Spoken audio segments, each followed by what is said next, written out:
हिंदुओं ने पैसा बहुत इकट्ठा कर लिया, उससे सोना बहुत इकट्ठा कर लिया, लेकिन लोहा इकट्ठा नहीं किया। मुसलमानों ने लोहा इकट्ठा कर लिया। लोहे की लड़ाई कभी सोने से नहीं हो सकती।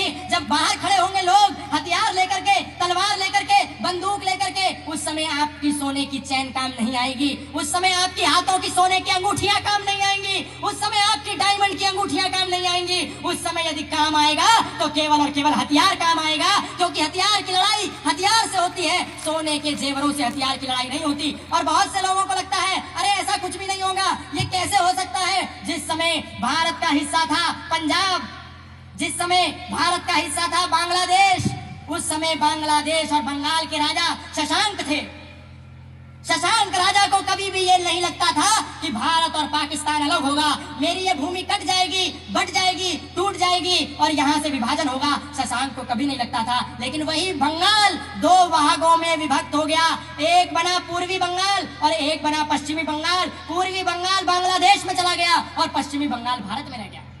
लेकिन राजा शशांक को कभी नहीं लगता था कि यहाँ पर हिंदू और मुसलमान का विवाद होगा, मुसलमान हम पर हमला करेंगे। उनके लिए भी वो सब भाई थे। लेकिन एक दिन आया जब भारत और पाकिस्तान अलग हुए तो बंगाल का एक अभिन्न अंग बांग्लादेश में चला गया और एक भारत में रह गया।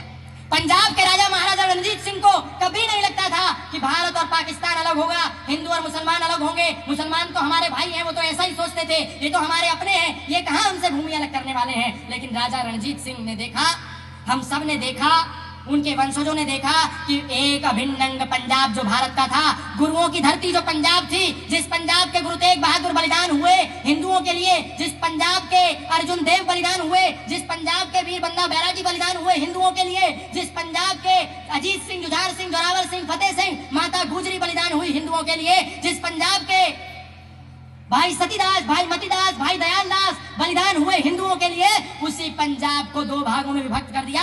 एक बना ईस्ट पंजाब और एक बना वेस्ट पंजाब। वेस्ट पंजाब पाकिस्तान में चला गया, ईस्ट पंजाब भारत में है। और उस पंजाब में आज एक भी गुरुद्वारा नहीं है, एक भी सिख नहीं है, एक भी हिंदू नहीं है, एक भी मंदिर नहीं है, और जो है वो अपनी अंतिम सांसें गिन रहे हैं। इस बात के लिए मैं कोई प्रमाण नहीं दूंगा, आप सब जानते हैं। उसी तरह भारत का एक अभिन्न अंग था कश्मीर। हिंदुओं को लगता था हमारे सब भाई हैं, लेकिन 19 जनवरी 1990 7 लाख कश्मीरी पंडित कश्मीर से भगा दिए। कोठी बंगले वाले भी राहत शिविरों में पड़े रहे, जिनको लगता है हमारे पास तो 100 बीघा जमीन है, हमारे पास तो बहुत बड़ी कोठियां हैं, हमारे पास तो बड़ी बड़ी गाड़ियां हैं, हमारे पास तो खूब सारे जेवर हैं। ये जेवर, ये सोना, ये गाड़ियां, ये मकान, ये खेत, ये खलियान ना तो उन हिंदुओं के काम आए जो बंगाल से काट करके भगाए गए, ना उन हिंदुओं के काम आए जो लाहौर, रावलपिंडी, कराची और कश्मीर से काट करके भगाए गए। उनके काम नहीं आए। और हम सोचते हैं हमारा कुछ भी नहीं होगा।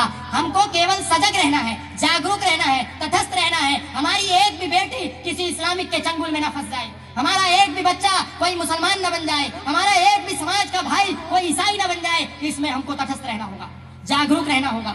और हमको किसी पर अटैक नहीं करना, क्योंकि सनातन अटैक की बात नहीं करता, लेकिन डिफेंस करने के लिए हमें तत्पर रहना है, आत्मरक्षा करने के लिए तत्पर रहना है। उसी के लिए हमने कहा आप अपनी बच्चियों को, अपने बेटों को, अपनी बेटियों को, अपनी पोतियों को, अपने लड़कों को संपत्ति देते हैं, पैसा देते हैं, और छोटे छोटे बच्चे 1-1 लाख रुपए के मोबाइल लेकर के घूमते हैं अपनी पर्स में। आपकी बच्चियां 1-1 लाख का आईफोन लेकर के घूमती हैं, लेकिन उस 1 लाख के आईफोन के साथ उसके पर्स में एक रिवॉल्वर भी रखें, उसके पर्स में एक पिस्टल भी रखें, उसके पर्स में एक चाकू भी रखें। किसी को मारने के लिए नहीं, खुद को बचाने के लिए रखें, क्योंकि हम बचेंगे तो भारत बचेगा, हम बचेंगे तो भारतीयता बचेगी, हम बचेंगे तो भारतीय संस्कृति बचेगी। हमारा बचना बहुत अनिवार्य है। गांधार जहाँ की गांधारी थी, दुर्योधन का ननिहाल था गांधार, आज दुर्योधन के ननिहाल गांधार में एक भी हिंदू नहीं है। वो दुर्योधन का ननिहाल गांधार अफगानिस्तान बन गया हमारी आंखों के सामने। भरत का ननिहाल जहां की माता केकई थी, हमारी आंखों के सामने आज भरत के ननिहाल की कोई स्मृति हमारे पास नहीं है, क्योंकि वो पाकिस्तान बन गया। हिंदू समाज के अंदर 12 ज्योतिर्लिंग हैं, 51 शक्तिपीठ हैं। उन 51 शक्तिपीठों में से 5 शक्तिपीठ बांग्लादेश में जा चुकी हैं और नेस्तनाबूद कर दी जा चुकी हैं, तोड़ दी जा चुकी हैं, समाप्त कर दी जा चुकी हैं। हम उनके दर्शन नहीं कर सकते। तो इस बात का क्या भरोसा है कि सिद्ध बलि जो हमारा पवित्र मंदिर है ये हमारे लिए सुरक्षित रहेगा? कदापि इस बात का कोई भरोसा नहीं है।